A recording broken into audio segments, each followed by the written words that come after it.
Hello and welcome students, Gyanjyoti coaching সেন্টারের পক্ষ থেকে তোমাদের সকলকে আরো একবার স্বাগত। আজকে আমি তোমাদের political science, major political science paper 3 থেকে যে সিলেবাস তোমাদেরকে প্রোভাইড করা হয়েছে সেটা নিয়ে কিন্তু আজকে আমি বিস্তারিত আলোচনা করব। আশা করছি আজকের আলোচনার পর তোমাদের সিলেবাস নিয়ে কিন্তু কোনো কনফিউশন থাকবে না। ক্লাস বা আলোচনার বিষয় শুরু করার আগে আমি একটু বলে নিতে চাই, আমাদের জ্ঞানজ্যোতি কোচিং সেন্টারের পক্ষ থেকে কিন্তু অ্যাডমিশন প্রসেস চালু হয়ে গিয়েছে। তোমরা যারা ইচ্ছুক আমাদের জ্ঞানজ্যোতি কোচিং সেন্টারের সাথে যুক্ত হওয়ার জন্য, তার জন্য কিন্তু তোমরা বোর্ডের কর্নারে দুটো নাম্বার দেখতে পাচ্ছ, যে কোনো একটি নাম্বারে কিন্তু কল করে নিতে পারো। এই নাম্বার দুটি হলো জ্ঞানজ্যোতি কোচিং সেন্টারের অফিসিয়াল হেল্পলাইন নাম্বার, এবং তোমাদের কথা মাথায় রেখে কিন্তু ভীষণ স্বল্প মূল্যের বিনিময়ে আমরা পুরো যে কোর্সটা রয়েছে সেটা কিন্তু প্রোভাইড করে থাকি, যেখানে নোটস পত্রের সুবিধে রয়েছে, পেইড ব্যাচে ক্লাসেসেরও কিন্তু সুবিধে রয়েছে, এবং আমার যেই সাবজেক্ট রয়েছে পলিটিক্যাল সায়েন্স, সেই ক্ষেত্রে কিন্তু আমি প্রতি সপ্তাহে দুটো করে ক্লাস প্রোভাইড করে থাকি। এছাড়াও আমাদের আরও স্যার ম্যামরা রয়েছেন, তারাও কিন্তু একদম ধারাবাহিকভাবে এই যে পেইড ব্যাচের যে ক্লাস সেইটা কিন্তু মেনটেন করে থাকেন। তো তোমরা চাইলে একবার কিন্তু আমাদের সাথে যোগাযোগ করে দেখতেই পারো। চলো আর এক্সট্রা কথা না বাড়িয়ে আমি আলোচনার বিষয়ে ফিরে আসছি। দেখো, মেজর পলিটিক্যাল সায়েন্স পেপার 3 2025, এবার পুরো সিলেবাসটা যেটা তোমাদের দেওয়া আছে সেটা তো কোনো একটা মেইন কনসেপ্টের উপরে ভিত্তি করে হয়। তাহলে তোমাদের মেইন কনসেপ্ট দিয়ে দেওয়া আছে introduction to comparative government and politics, ঠিক আছে?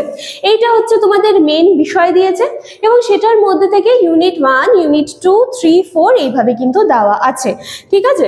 চলো এবার তাহলে ইউনিট 1 দেখো, ইউনিট 1-এ কি দেওয়া আছে? Introducing comparative government politics.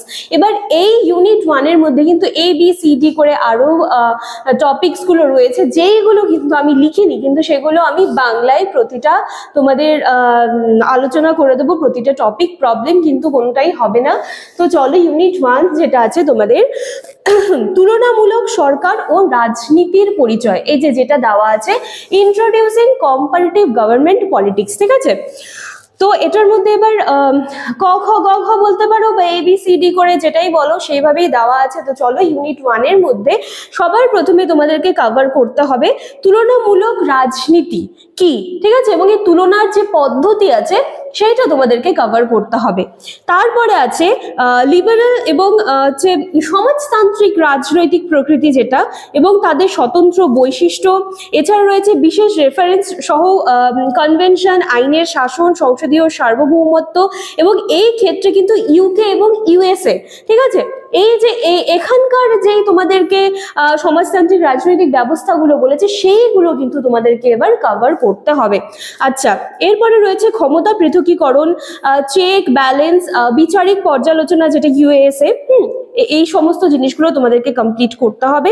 এছাড়া রয়েছে গণতান্ত্রিক কেন্দ্রিকতা, কমিউনিস্ট পার্টির ভূমিকা, এবং কেন্দ্রীয় সামরিক কমিশন ব্র্যাকেটে PRC, ঠিক আছে? এটা হয়ে গেল তোমাদের ইউনিট 1 থেকে। বলতে পারো বা ক নাম্বার বলতে পারো, যেটা বলতে পারো সেটা। আচ্ছা, ক খটা হয়ে গেল, ঠিক আছে? এবার ইউনিট 2, তার মানে ইউনিট 1 থেকে কিন্তু তোমাদেরকে A এবং B এই দুটা কিন্তু দিয়ে দেওয়া আছে, ঠিক আছে? আমি এটাও বলে দিলাম এবং বিটাও বলে দিলাম। এবার ইউনিট 2টা দেখি, ইউনিট 2-তে কি দেওয়া আছে? ইউনিট 2-তে দেওয়া আছে an overview of different system.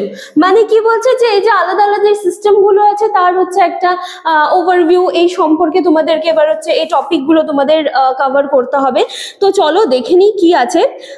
A নাম্বারে আছে ইউনিট 2 এর এতে আছে ফেডারেল এবং ইউনিটারি সিস্টেম, USA এবং সুইজারল্যান্ড ফেডারালিজম, এবং ওটার মধ্যে আছে ইউনিটারি সিস্টেমের প্রকৃতি, যুক্তরাজ্য, ঠিক আছে? এই বিষয়গুলো কিন্তু তোমাদেরকে ইউনিট 2 এর মধ্যে কিন্তু কভার করতে হবে। আচ্ছা, ইউনিট 2 এর A হয়ে গেল, এটা বললাম। এবার ইউনিট 2 এর B আছে। বিতে আছে সংসদীয় এবং রাষ্ট্রপতি পদ্ধতি। এটার মধ্যে ব্রিটিশ এবং আমেরিকান অনুশীলনের তুলনামূলক অধ্যয়ন, এই জায়গাটা কিন্তু কভার করতে হবে ইউনিট 2 এর বিতে। আচ্ছা, এবারে চলে আসলো তোমাদের ইউনিট 3।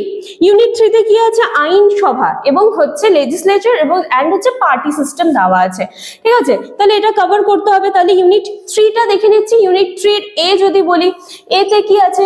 ইউনিট 3 এর এতে আছে UK, USA, PRC এবং সুইজারল্যান্ডের আইনসভা।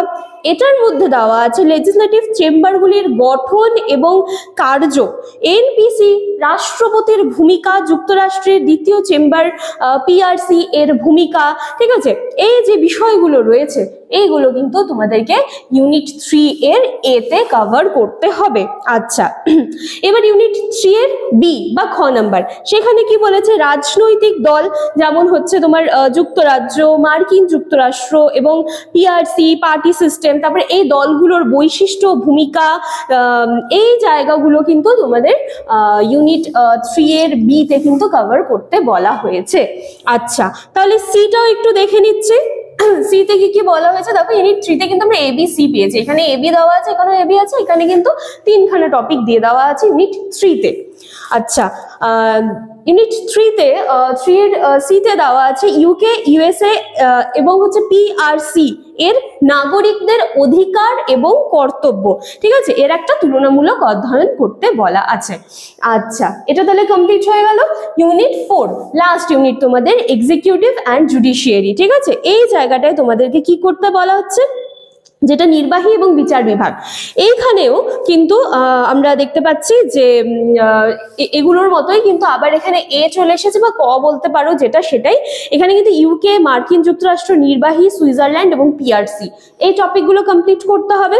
তারপরে এটার মধ্যে দেওয়া আছে যুক্তরাজ্য, যেখানে হচ্ছে ক্রাউন, প্রধানমন্ত্রী, মন্ত্রিসভা, মার্কিন যুক্তরাষ্ট্র, রাষ্ট্রপতি, মন্ত্রিসভা, এই জিনিসগুলো কভার করতে হবে। তারপরে দেখবে যে ওখানে পিআরসি করে দেওয়া আছে এবং সেটার মধ্যে ব্রিটিশ ক্রাউন এবং আমেরিকান প্রেসিডেন্সি, সেইটার মধ্যে ব্রিটিশ প্রধানমন্ত্রী এবং আমেরিকান রাষ্ট্রপতি, ঠিক আছে, এবং ব্রিটিশ এবং আমেরিকান মন্ত্রিসভা ব্যবস্থায় রাজ্য কাউন্সিল, তুলনামূলক অধ্যায়, এই বিষয়টা কিন্তু তোমাদের ইউনিট 4 এর বি তে দেওয়া আছে। আচ্ছা, সি দেখে নিই এবার। সি তে কি বলা আছে, সি তে বলা আছে সুইস এক্সিকিউটিভ। এখানে ইউকে, ইউএসএ এর এক্সিকিউটিভের সাথে এর অনন্য যে বৈশিষ্ট্য এবং একটা তুলনা এবং সুইজারল্যান্ডের সরাসরি গণতন্ত্র, ঠিক আছে, বিষয়গুলো না আমি বোর্ডে লিখিনি, ঠিক আছে, আমি জাস্ট তোমাদের এই যে মানে মেইন বিষয় যেটা ইউনিট 1 এ যেই জিনিসটা তোমাদেরকে কভার করতে বলেছে আমি তার হেডিংটা লিখেছি এবং ভেতরে যে টপিকগুলো আছে সেইগুলো কিন্তু আমি মুখে মুখেই আলোচনা করে দিচ্ছি, ঠিক আছে। আচ্ছা, এবং ডি তে তাহলে সিটাও হয়ে গেল। ইউনিট 4 এ বা ডি তে কি দেওয়া আছে, ডি তে দেওয়া আছে ইউকে, ইউএসএ এবং পিআরসি তে বিচার বিভাগ। এই যে এইটা হয়ে গেল কিন্তু তোমাদের মানে ইউনিট 4 এর লাস্ট টপিক যেটা, ঠিক আছে, যেটা তোমরা ঘ বলতে পারো বা ডি নাম্বার বলতে পারো সেটা। তো এই ছিল কিন্তু আজকে তোমাদের মেজর পলিটিক্যাল সায়েন্স পেপার 3 থেকে যে সিলেবাস তোমাদের এবারে প্রোভাইড করা হয়েছে সেইটা নিয়ে কিন্তু একটা বিস্তারিত ক্লাস। আমি আশা করছি তোমরা পুরো ভিডিওটা ভালো করে শুনবে। আমি আস্তে ধীরে জিনিসগুলো আলোচনা করে দিলাম। তোমরা যখন হাতে করে তোমাদের সিলেবাসটা পাবে তখন সেই সিলেবাসটা সামনে রাখবে এবং আমার ভিডিওটা প্লে করবে এবং সাথে সাথে প্রত্যেকটা জিনিস কিন্তু মিলিয়ে দেখবে যে বিষয়টা খুব সুন্দরভাবে কিন্তু তোমরা বুঝতে পারছো, ঠিক আছে। চলো তাহলে আজকের আমার আলোচনার বিষয় বা ক্লাস বলতে পারো যেটা এখানেই শেষ করছি। দেখা হচ্ছে পরবর্তী দিনে আবার নতুন একটা টপিক নিয়ে। Thank you.